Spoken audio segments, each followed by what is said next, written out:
Hi folks, this is video number 62. The title is A Couple Fish Stories. Fish in quotation marks. Morning everyone.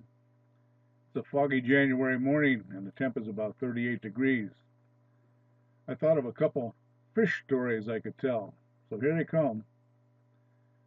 Back in the mid-90s, the most vacation from work we could take was 2 weeks. My girlfriend Daisy and I worked at the same company but in different departments. We were able to get special permission to take 3 weeks in a row. We planned to take a driving vacation out to the southeast United States. It was mid-May. We attended my younger son's college graduation in Allentown, and then we headed south. We had already seen most of the southeastern area, so we drove straight to Texas. Our travels took us across Texas, New Mexico, Colorado, Nevada, Arizona, and coming back we drove through Nebraska and Kansas, and eventually stayed at our friend's place in Cape Girardeau, Missouri.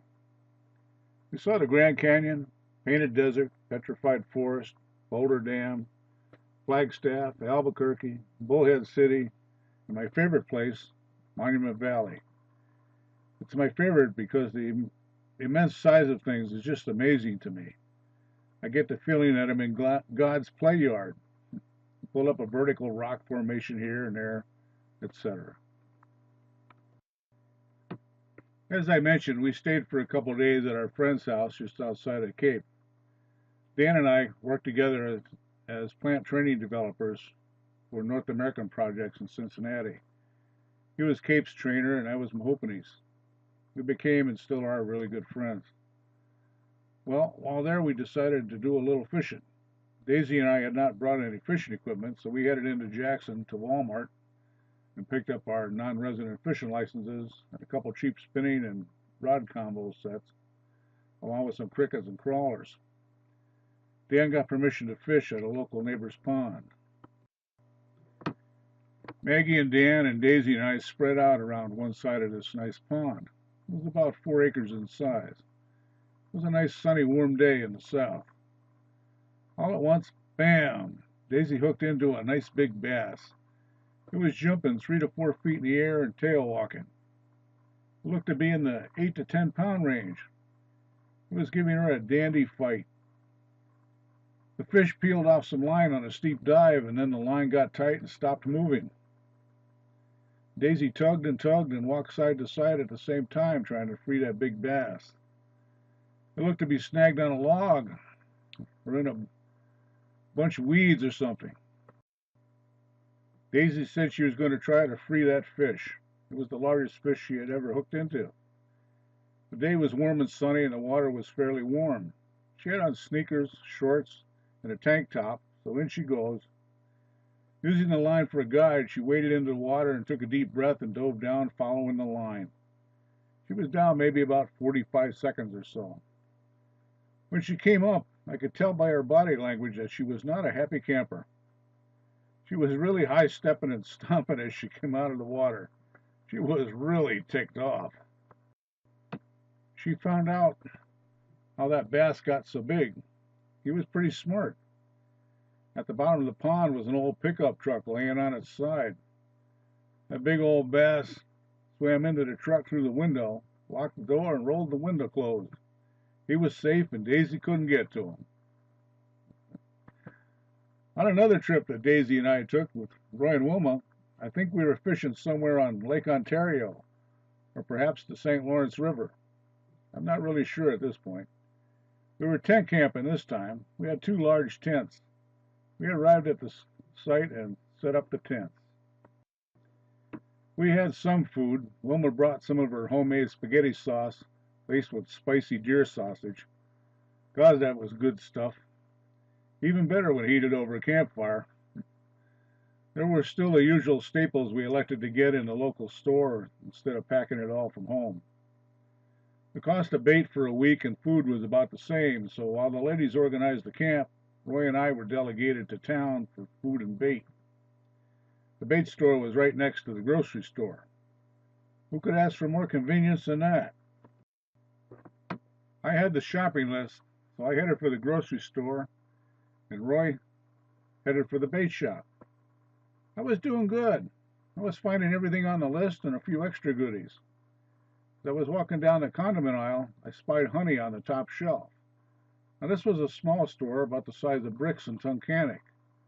For those of you who know where that is, they retired last fall and the store is now for sale.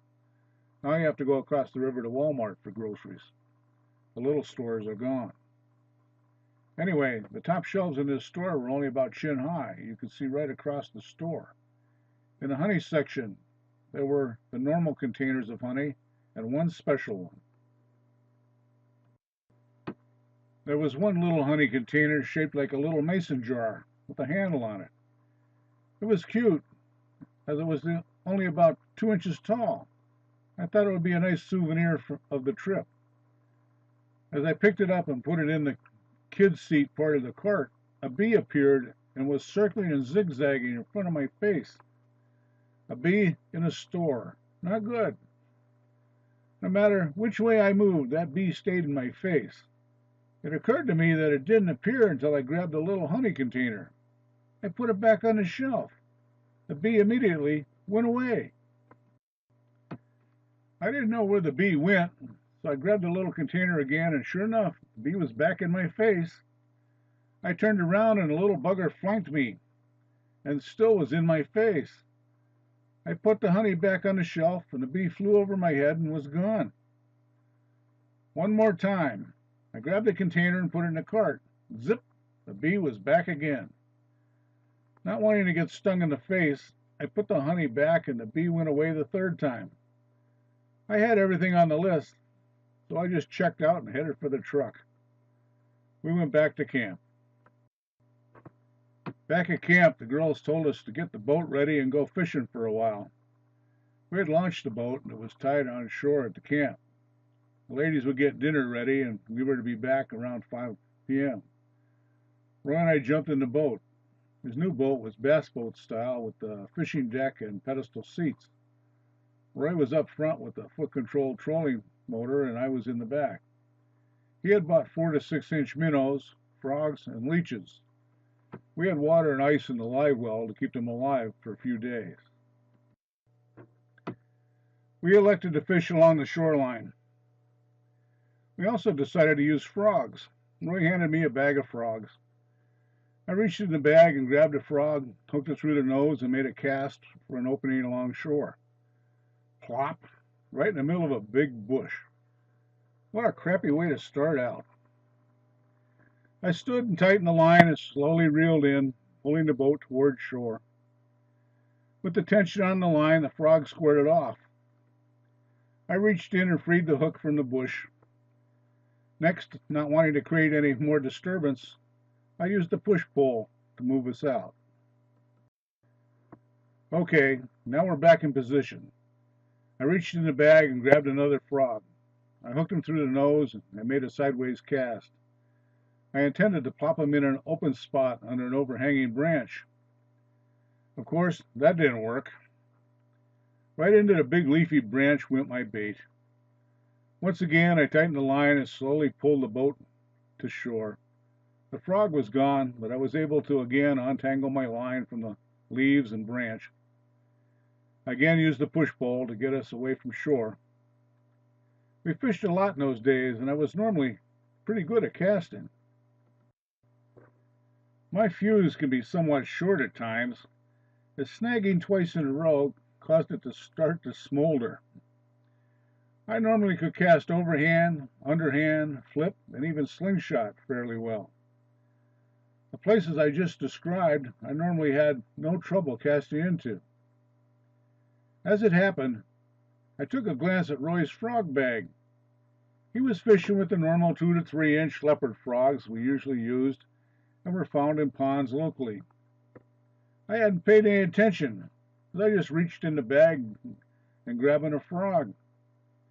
I found out why I was getting snagged in the bushes and branches. Roy bought himself leopard frogs. He bought me tree frogs. Well, we actually did go on those trips. But like the title says, these are fish stories.